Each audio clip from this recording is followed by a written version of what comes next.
आसान लियन का injured ankle पकड़ता है और कहता है कि अगर तुम आराम ही करना चाहती हो तो क्यों ना हम इसे तोड़ दे, फिर तुम कुछ महीनों तक आराम ही करती रहूंगी। तो फिर लियन उसे बता ही देती है कि हाँ मैं लाल धागे देख पाती हूँ और मैं उसका इस्तेमाल लोगों को हील करने के लिए करती हूँ। आसान पूछता है कि वो कब से ऐसा कर पा रही है। लियन बताती है कि पता नहीं, शायद कुछ सालों से, मुझे बस एक दिन वो अचानक से दिखने लगे। उसने आसान को ये नहीं बताया कि वो दूसरी दुनिया से आई है, नहीं तो आसान उससे और ज्यादा सवाल पूछता। आसान कहता है कि करीन ने बताया कि तुम उससे रैमडा में मिली थी, तो इसका मतलब तुम डार्क एज से नहीं हो। रैमडा मतलब कि कहानी की शुरुआत में लियन जहाँ पे रह रही थी वो जगह। लियन बताती है कि हाँ बिल्कुल, मुझे जबरदस्ती डार्क एज में ले जाया गया था, मैं तो रैमडा टेम्पल की बस एक ऑर्डिनरी हीलर थी।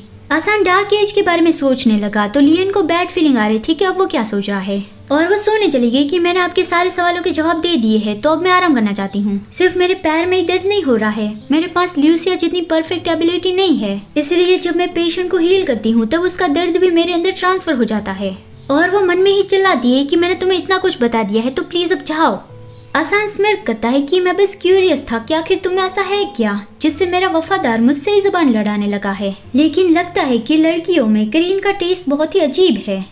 लियन मन में ही उस पर गुस्सा करती है कि क्या कहा तुमने, आखिर मुझ में क्या बुराई है, वो कमीना कहीं का। मुझे यकीन नहीं हो रहा है कि इस तरह का कोई किसी से प्यार कर सकता है। मुझे ल्यूसिया के लिए सॉरी फील हो रहा है।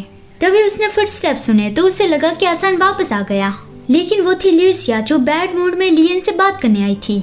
वो कहती है कि तुमने मुझसे झूठ कहा, मुझे तुम्हारी उस भोली भाली एक्टिंग पे यकीन करना ही नहीं चाहिए था। मैं ही बेवकूफ थी जो तुम्हारा विश्वास कर लिया।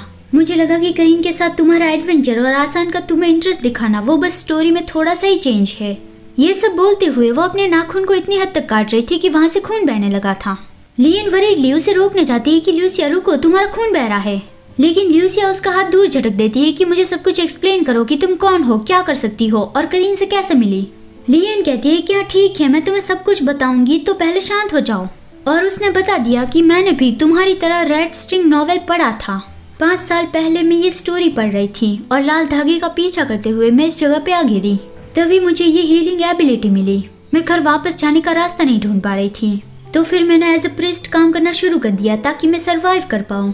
तो इसी तरह से मैं कहानी के कैरेक्टर से मिली और यहाँ तक पहुँच गई, लेकिन और ज्यादा स्टोरी में इन्वॉल्व होने का मेरा कोई भी इरादा नहीं है। इनफैक्ट मैं तो तुम्हारी मदद करना चाहती हूँ, जितना हो सके उतना जल्द मैं ल्यूस छोड़कर चली जाऊंगी। और वो बोल ही रही थी कि ल्यूसिया उसकी बात काटते हुए कहती है कि तुम मेरी मदद करना चाहती हो, तुम ही मेरे रास्ते का कांटा हो। तुम्हारे सारे राज खुल जाने के बाद अब तुम कह रहे हो कि तुम मेरी मदद करना चाहती हो। तुम बस दूध की धुली होने का नाटक कर रही थी, लेकिन असलियत में तुम सबका अटेंशन अपनी ओर खींचना चाहती हो।